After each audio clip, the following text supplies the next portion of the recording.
y'all, it's your girl B Lee. Welcome back to my channel. Today is Monday, October 27th. It's my second day of the work week. I just ended my shift, but before I end my shift, I wanted to do this video because it can help somebody. I know I probably needed a video like this when I first started doing intermodal, because intermodal can be very intimidating, and if you're not properly informed or trained, then you can't give up. People be like, you know what, I'm F this, I'm out. I am in Atlanta, so this is specifically for the Atlanta intermodal drivers. If you already do intermodal, then this video might not be for you. So there's three main rails that are in Atlanta. You got the Inman Yard, which is downtown 1600 Marietta Street. Then you got the Austell Rail, which is 6000 Loop Garrett, whatever it is. And then you have the rail yard that's in Fairburn. So the Inman Yard and the Austell Yard, those two are owned by Norfolk Southern. The Fairburn Rail is CSX. CSX is completely different from the other two yards. You're probably going to have the most trouble at Fairburn. Okay, so for starters, if you're going to these rails, you're going to need to download the apps. So for the Inman Yard and Austell Yard, you are going to need this app, Express NS Plus. If you are going to the Fairburn Yard, you are going to need Ship CSX. Download those because it makes it so much easier. Otherwise, when you get to the rail, you would have to input all of your information manually. This video is specifically so you don't get banned at Fairburn. Now, you can get banned from coming to any rail yard. And when I tell you it's so easy to get banned, you'll get banned and you won't even know you're banned until you're trying to get into the rail and your code, your QR code not working. And you're like, what's going on? And then you ask somebody and they be like, oh, you were banned. And you be like, banned for what? So here are some of the things that you should not do at Fairburn because you will automatically get banned. If you are bringing in a loaded trailer to the rail, most likely it's going on the train so that they can get it to the destination. That means that you're going to go to the TTR parking spaces, which are located. When you come in, you go through the checkpoint, you scan your QR code. When you get to the first stop sign, you make a left and you go over the railroad track. That is TTR. Let me reiterate. If you are parking a trailer in the TTR section, that means that they are taking those containers off of those chassis and loading them onto the train. So what you don't want to do is drop that trailer and leave the pins locked. You need to unlock those pins because when that crane locks onto that container and attempts to lift it up and they can't, and they got to call a yard person to come unlock it, you're definitely going on the ban list because they feel like you're holding up the process. This should have already been done. So make sure y'all unlock those pins.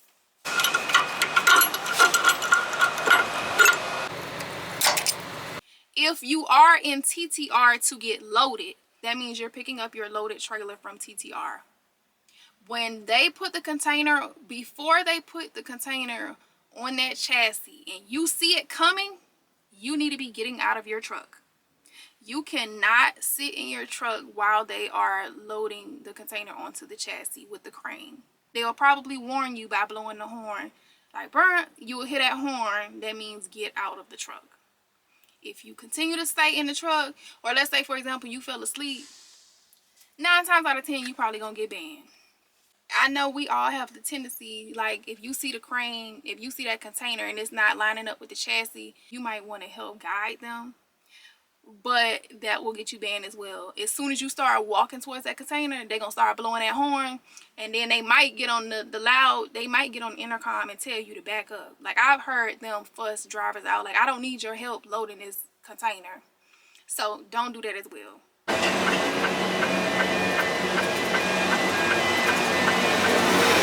Please, y'all, please wear a safety vest. Please. That's another thing that will get you banned. Getting out of that truck and you ain't got on no safety vest and you don't have on proper shoes. Closed toe shoes.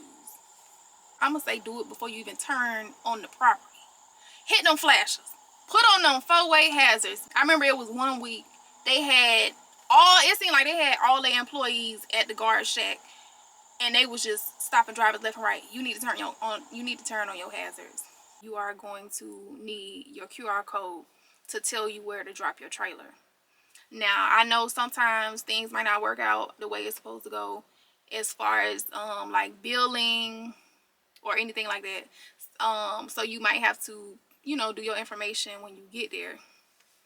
That can be a whole nother thing, because when you first pull in, it says no parking. So depending on how they feeling, because it says no parking, you could get banned for that, or they might just simply ask you to move. So I mean, we gotta do what we gotta do as truckers, because the shippers don't be wanting us sitting on their property.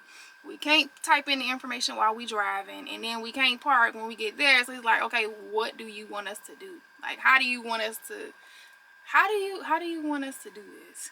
So y'all do what y'all want to do on that one. I'm just telling y'all, it's no parking signs at the front. Sometimes when you scan your QR code, it might be something wrong with the system or something, and it'll tell you to go to driver assistance. People tend to want to get out of their truck at the kiosk and walk over to driver assistance. That's the quickest thing to get you banned. Like, all you gonna hear is them screaming, move your truck, move your truck. Like how that truck up there holding up the line. If you think about it, it's only 3 lanes for the X gate and 2 lanes for SSK. So if you park your truck there and there's multiple trucks trying to get in, now you creating a line and other people can't get in. So the best thing for you to do is, there is like some space once you get through the security booth. You don't, like, if your QR code not working right there, they do have another kiosk that's like right past it, so you could literally park and just walk to the kiosk or walk back up to driver assistance. But do not park past where they got that sign that say stop, no parking past this point, because that's another thing that will get you banned. 3 miles ahead, turn left. Like, y'all see that sign right there? As y'all know, technology is something. So sometimes the system will tell you to put a trailer, like say for example, it say drop this trailer in spot 51, and you get to 51 and it's a chassis in 51, or something is just blocking it. Do not drop your trailer somewhere else and not tell them where you dropped it at. Try to get on the phone with somebody, or if they not picking up the phone or the phone is busy, then when you're leaving, you need to go tell that person that's in the guard booth where you parked that trailer, so they can update it in your system. And I said spot 51, for example. So if they go to spot 51 and they're looking for trailer 123 and trailer 123 is not there and they gotta go find it, oh, you gonna have a problem.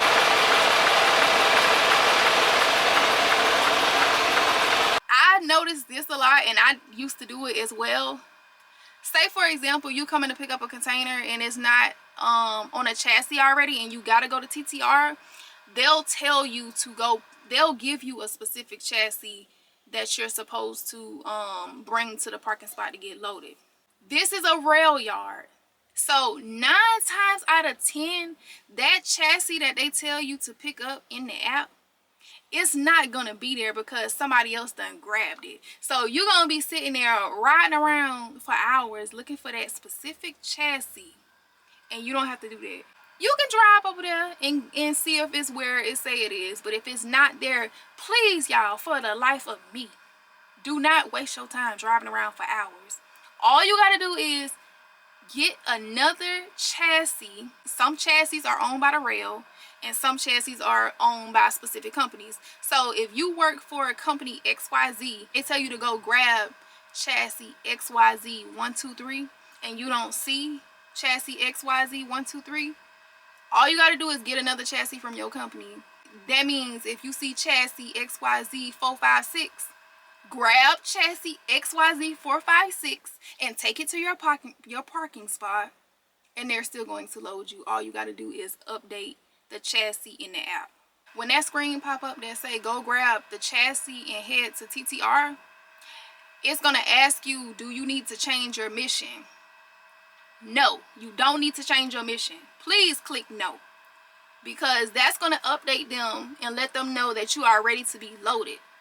So then once you're loaded and you have a different chassis, when you get to that next screen, you'll be able to click on the chassis number and delete it and update it with the new chassis that you got. So don't waste y'all time if you cannot find that chassis the first time. They'll have chassis lined up along the tracks. So before you grab a chassis, just ask them, hey, am I good to grab this chassis? Because sometimes they're staging them. If you haven't done intermodal, then you don't know what staging is.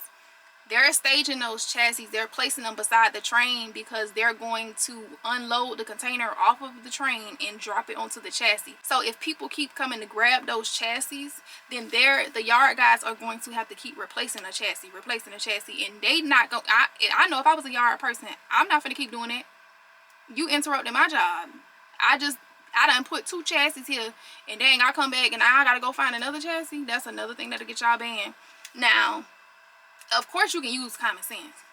If you see that they're taking the containers off of the chassis and putting them onto the train, then of course they don't need that chassis. Grab it.